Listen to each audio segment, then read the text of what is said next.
If you want to shine like a sun you will have to burn like a sun. अर्थात यदि आप सूर्य की तरह चमकना चाहते हैं तो आपको सूर्य की तरह जलना भी पड़ेगा। हम रोशनी तो चाहते हैं मगर जलना नहीं चाहते। बगैर जले रोशनी नहीं होती। आज देखें, ये जो मैंने प्रयोग लिया है बहुत बहुत इंपॉर्टेंट है। Use of one and none. सर्वनाम यानी इंडेफिनिट प्रोनाउन। इंडेफिनिट प्रोनाउन का अर्थ है अनिश्चित सर्वनाम। सर्वनाम क्या चीज होती है? वे शब्द जो संज्ञा के बदले में बोले जाते हैं, जैसे आई है, वी है, ही है, शी है, इट है, यू है। ये सब संज्ञा के बदले में, नाउन के बदले में जो शब्द बोले जाते हैं उनको सर्वनाम कहते हैं। आज मैंने इंडेफिनिट प्रोनाउन के दो शब्द लिए हैं, केवल वन और नन। बाकी शब्द नहीं लिए हैं जिससे मैं अच्छी तरह समझा सकूं। वन और नन। वन का अर्थ है एक, नन का अर्थ है कोई नहीं, या लेश मात्र भी नहीं, जरा भी नहीं। नन का अर्थ है, और वन का अर्थ है एक। तो हम जो जनरली यूज करते हैं कॉमन रूप से, ही, हिज, हिमसेल्फ, हिम, ये यूज करते हैं। अब क्या है, वन के साथ क्या आएगा? वन के साथ ही, हिज, हिम, हिमसेल्फ नहीं आ सकता। इसके साथ क्या आएगा? One, one's, oneself. ये सिंगुलर इंडेफिनिट प्रोनाउन है। One singular indefinite pronoun. अब देखें इसका उदाहरण। One should do his duty. मैंने ये सेंटेंस लिखा, one should do his duty. His शब्द का प्रयोग मैंने इसमें जानबूझ के किया। हिज गलत है, हिज नहीं आएगा, वंस आएगा, क्योंकि इसमें कर्ता वन है। इसलिए हिज, हिम नहीं आ सकता, और कुछ भी नहीं आ सकता, देयर भी नहीं आ सकता, हर भी नहीं, कुछ भी नहीं आएगा। वन के साथ वंस ही आएगा। तो देखें सही क्या है। ये मैंने लाल का निशान लगा दिया। पहला सेंटेंस गलत है, ये दूसरा सेंटेंस सही है। One should do once duty. प्रत्येक को अपनी ड्यूटी करनी चाहिए। One should do once duty. प्रत्येक को अपनी ड्यूटी, अपने कर्तव्य का पालन करना चाहिए। ये वाक्य सही है। अब देखें दूसरा नियम। जब एडजेक्टिव के बाद सिंगुलर नाउन को छिपा दिया जाता है, ध्यान दें, सिंगुलर नाउन को छिपा दिया जाता है, तब इसके बदले ए प्लस एडजेक्टिव प्लस वन लिखा जाता है, आता है। उदाहरण के तौर पर देखें, this is a red car. हमने ये साफ साफ लिख दिया, यह एक लाल कार है। This is a red car. अब हम कार तो हमने एक बार बोल दिया, दोबारा इसे बोलने की जरूरत नहीं। कैसे? This is a red car. Car शब्द हम दोबारा नहीं बोलना चाह रहे, तो हम क्या बोलेंगे? देखें उस व्यक्ति ने क्या कहा, I want A blue one. Car नहीं कहा। वन का अर्थ यहां पर कार है। I want A blue one. मैं नीली वाली कार चाहता हूं। I want A blue one. मैं नीली वाली कार चाहता हूं। यहां वन का अर्थ है कार, और दिस वन, दैट वन, इसका अर्थ क्या होता है? लोग बड़े कंफ्यूज रहते हैं, मुझसे पूछा भी है। This one, that one, last one, क्या अर्थ है इनके? तो मैं आपको बताता हूं कि क्या अर्थ है। दिस वन का अर्थ है यह वाला, ये वाला। दैट वन का अर्थ है वो वाला, वो जरा दूर है। दिस वन पास में है। दिस वन ये वाला, दैट वन वो वाला, लास्ट वन आखिरी वाला। इस तरीके से इसकी हिंदी बनती है वाला लगा करके। तो ध्यान दे मेरी बात पर, दिस वन ये वाला, दैट वन वो वाला और लास्ट वन आखिरी वाला, इस तरीके से इनकी हिंदी बनती है। तो मैंने अभी बताया I want a blue one, नीली वाली, मैं चाहता हूं नीली वाली car.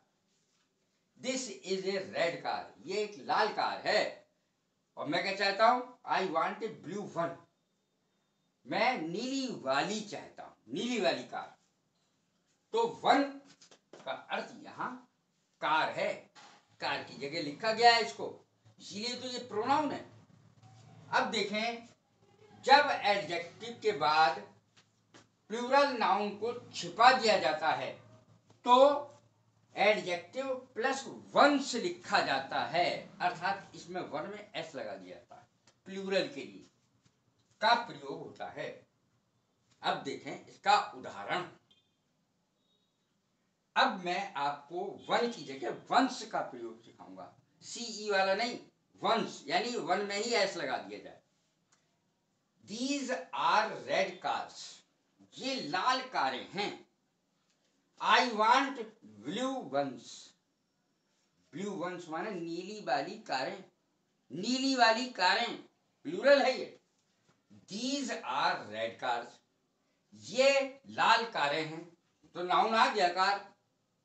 I want blue ones, मैं नीली वाली कारें चाहता हूं, तो इस तरीके से इसका प्लूरल में प्रयोग होगा। These are red cars, ये लाल कारें हैं। कार आप जानते हैं क्या है, नाउन है। अब वो क्या चाहता है, नीली वाली कारें चाहता है।